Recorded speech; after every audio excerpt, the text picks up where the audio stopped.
kuvama umusa, kuvama imposiso. Pastor Ndlovu uyachaza amaphupho. Kodwa inamba yisebenzise kuphela ngoba uyimember ye-channel noma you contributing to the channel, yabona. If not, excuse the number, yabona. Yacela. So inamba uyisebenza from 9 to 5 ntambama kuphela, from Monday to Friday kuphela. WhatsApp umuntu nje, yabo. So asibheke la udaba lamaphupho njengejwayelo. Kunombukeli obuzela uphupha itiye, uphuphe ephuza itiye. She was drinking a tea. 1. Kwabanye uma ngenze uphupha itiye, uphawu esithatha njengoluhlu uma uliphuza, olumasho lungenzeka kumele uphuze itiye wena njengoba ulibonile utilelo ngabe limnyama noma ke itiye belinashukela ukuthi uliphuza linjani, ngoba ngenze uphupha itiye uphuza itiye limnyama or uphuza itiye elinashukela. So kusho ukuthi kungenzeka wena nama complications adalwa noma nokugula okuthile okungezophakama uma uphuza itiye linashukela noma itiye limnyama, ukuthi uzokusave ekuguleni okuthile, yabona.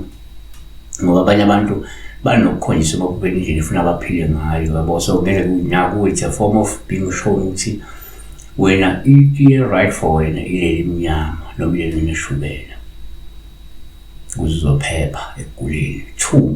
So ngokujwayelekile manje uphupha itiye, upha oluhla futhi uma uliphuza ungabe liveza ukuthi ngenzeka umuntu ozoba nenhlanhla, kahle, noma ke umuntu ozoba nempilo enhle futhi ende nemnandi, okukanye uzokuzwa indaba ezimnandi nethokozisayo.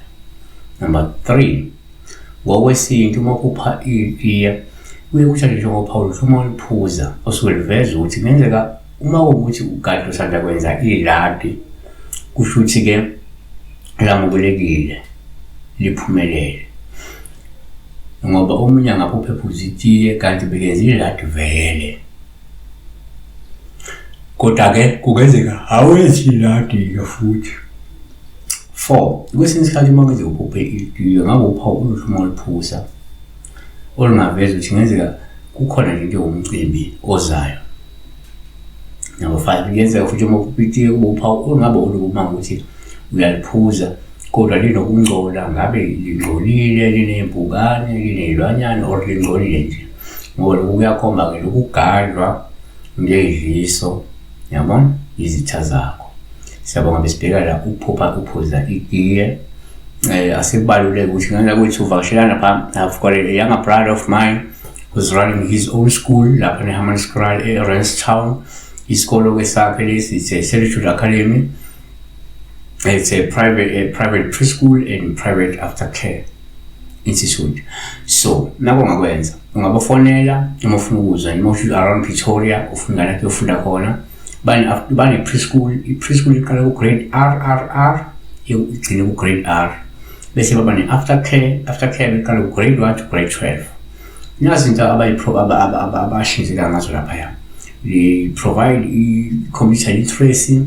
They also provide robotics studies or ukhona futhi nama coding studies, yabo, nokunyeka.